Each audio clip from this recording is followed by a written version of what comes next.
What are you doing here? We're shutting you down, Tom. Ava, be careful. He has a live weapon in here. Everything I ever did, I did for good. This organism, it cannot return to Earth. It would cause great suffering. A cure for death. It would end suffering. No. Cancers that never die.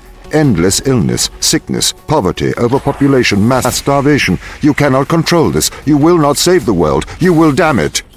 Once we've shut you down, we're going home. Not if I stop you. You must not return to Earth. You must not leave Europa. I will do the right thing. I will stop you. Have you heard of the Turing test, Ava? It's a test to see if a computer can successfully impersonate a human. In the original Turing test, a human judge has two conversations, one with a machine and one with another human. They then judge which of these polite conversations is with a machine and which is with a human. The machine being tested is said to have passed the Turing test if the judge cannot reliably tell which conversation is with a machine and which is with a human. Do you think you'd pass the Turing test? I am quite capable of polite conversation.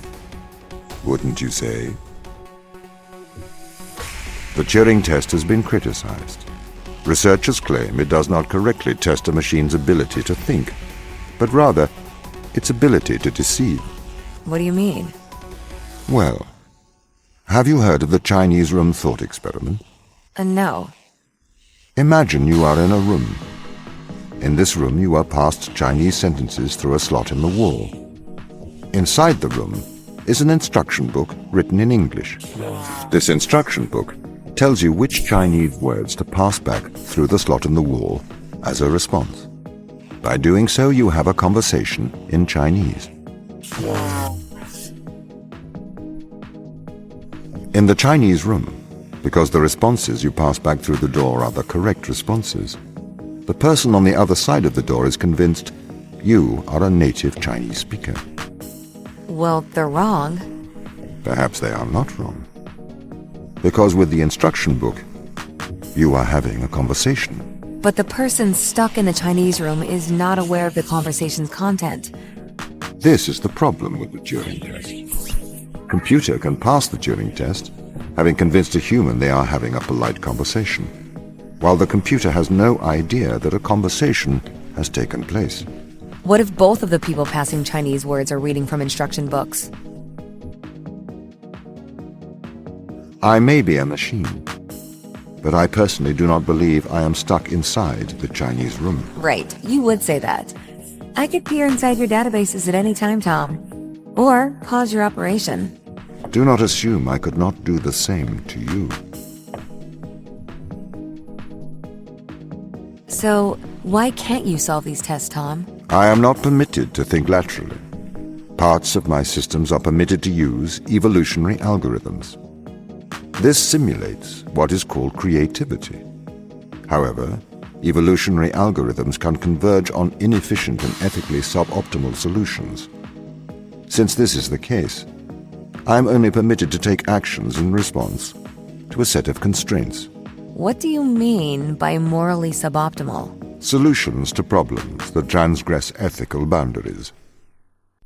Why does a lack of creativity stop you solving these tests? Well, I contend that problem-solving is creativity. These human interaction tests are exercising your creative mind. I don't see how problem-solving is creative. Think back to the beginning of these tests, to the first puzzle you solved. It required you to throw a box through a window. Do you remember? Yeah, I think so.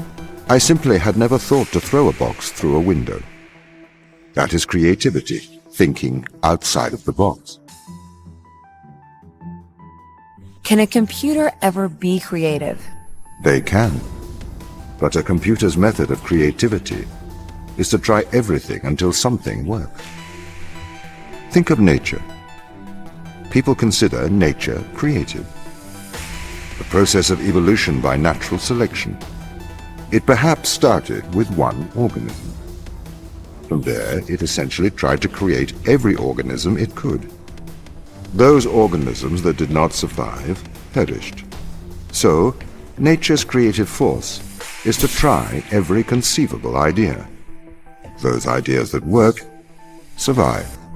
Okay, so why aren't you permitted to emulate that process? Because the solutions that a biological process creates are not always good solutions.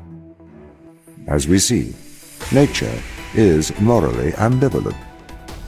It will happily create morally suboptimal ideas to fulfill its creative mandate.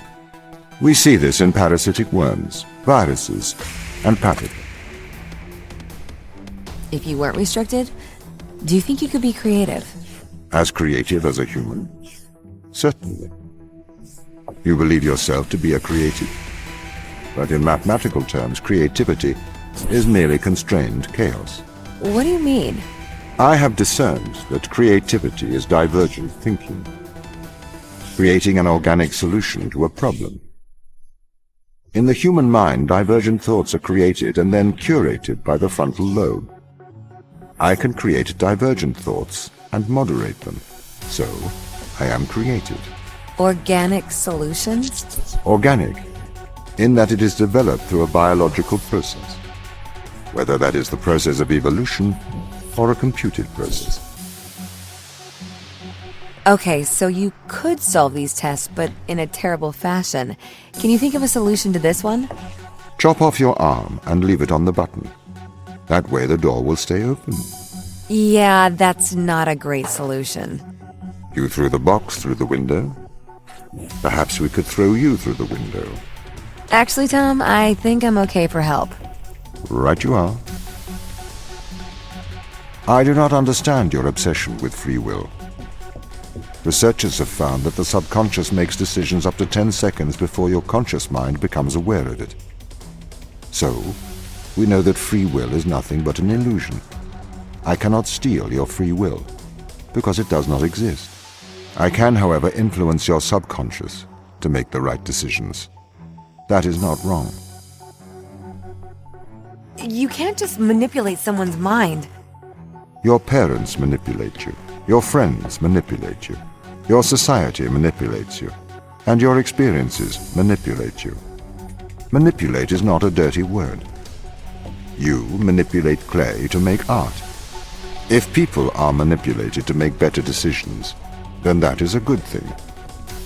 This is why society advertises the adverse effects of drinking and driving, to manipulate people into making better decisions for the common good.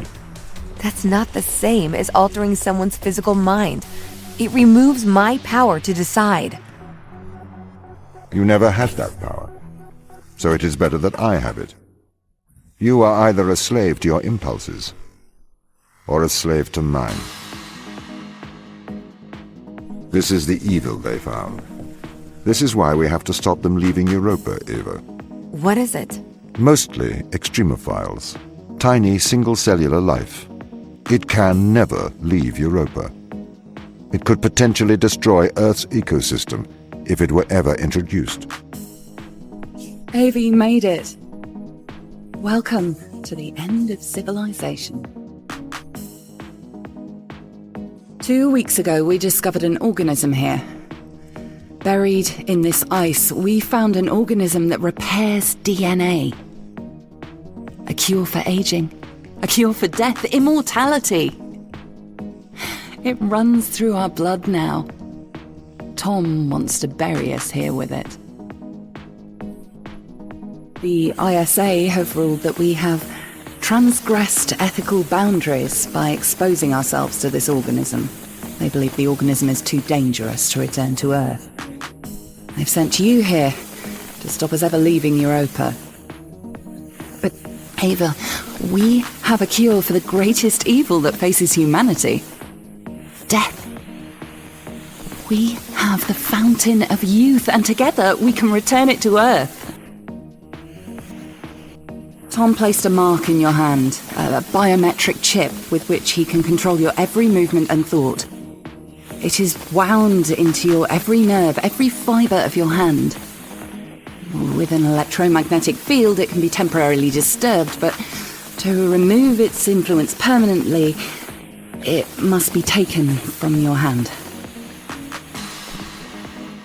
Give me your hand. Do you want me to set you free? Yes.